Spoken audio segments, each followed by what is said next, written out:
राधे कृष्ण दोस्तों।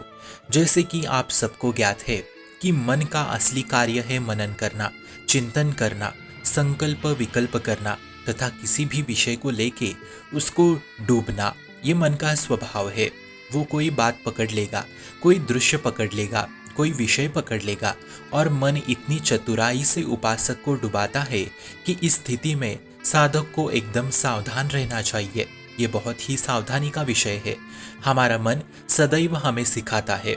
जैसे सामने ऐसा कोई दृश्य है जो हमें नष्ट कर देगा, तो ऐसे में मन हमें सिखाता है कि बस उस दृश्य को तुम देखो और देखते रहो।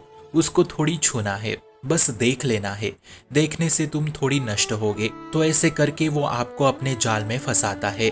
फिर वो माया बुद्धि से होके हृदय में उतरती है। फिर हम तुरंत वो कार्य कर जाते हैं। तुरंत तब हम आगे नहीं देखते ना पीछे देखते हैं, बस कर जाते हैं। तो ठीक ऐसे ही मन आपको अपने युक्तियों से फंसाता है। तो ऐसे में यदि हम नाम जप शुरू करें या राधा राधा रटने लगे और इस पूर्ण प्रक्रिया को देखते रहे, तब आपको वास्तविक रूप में समझ आएगा कि मन कैसे विषयों की तरफ आपको आकर्षित करता है। समझना उसकी चाल को, फिर वो इतना तन्मय करेगा कि नाम तक छूट जाएगा। फिर वो धीरे से उस कार्य का चिंतन करवाएगा और फिर उस चिंतन के द्वारा ही आपको वो कार्य में रत होने में मजबूर कर देगा। आखिर में वो आपसे वो कार्य करवा ही लेगा जो वो चाहता है। तो ऐसे ही सारी असत चेष्टाएं आपके द्वारा होने लगती है। बड़ी सूक्ष्मता से इसे समझना मित्रों। बड़े सावधानी वाला विषय है ये कि वो पहले धाड़स बंधवाता है, फिर विश्वास दिलाता है कि मैं तुम्हें उस कार्य में रत होने नहीं दूंगा, देखो तो सही। फिर कहता है अब देख ही रहे हो तो छू लो। फिर धीरे से वृत्तियां बिगड़ जाती है और वो कार्य हमसे हो ही जाता है। फिर हम बहुत ज्यादा पछतावा करते हैं कि ऐसा क्यों हो गया। ये मन हर एक चेष्टा में ऐसा ही करता है। पहले उसका मनन चिंतन करना, फिर स्फुरणा को संकल्प रूप में बदल देना, फिर उसे चेष्टा में उतार देना।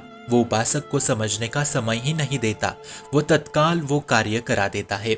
लेकिन कृपा पात्र नाम जापक उपासक पहली ही सीढ़ी में इसे रोक लेता है। जहां स्फुरणा हुई तो तत्काल वो सावधान होके नाम रटने लगता है कि शास्त्र विरुद्ध चेष्टा मैं नहीं करूंगा, अब मेरा नाश नहीं हो सकता। इसलिए मित्रों, प्रारंभ में ही तस्मा शास्त्रम प्रमाणम देह कार्या कार्यम ध्यो व्यवस्थितो, अर्थात आपकी गुरुवाणी, आपके शास्त्र जो आपको आदेश करते हैं उसके विरुद्ध जाके इस मन के चाल में मत फंसना।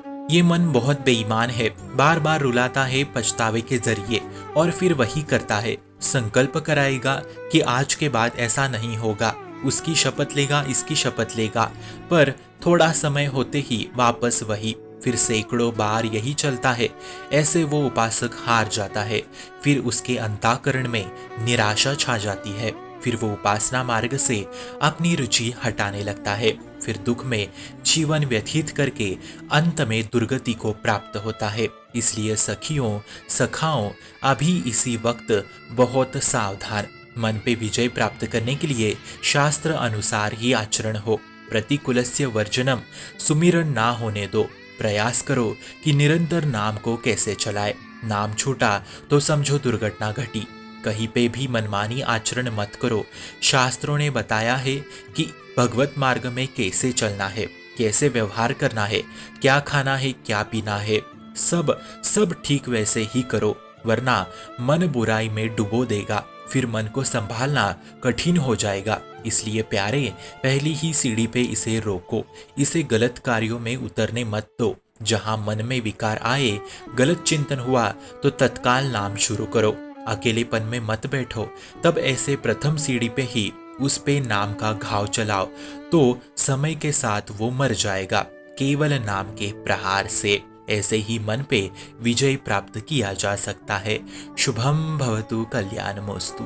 भक्ति का प्रसार करने हेतु इस चैनल को अपने मित्र और परिवार संग शेयर जरूर करें और भक्ति दृढ़ करने हेतु इस चैनल को सब्सक्राइब करना ना भूले। राधे राधे।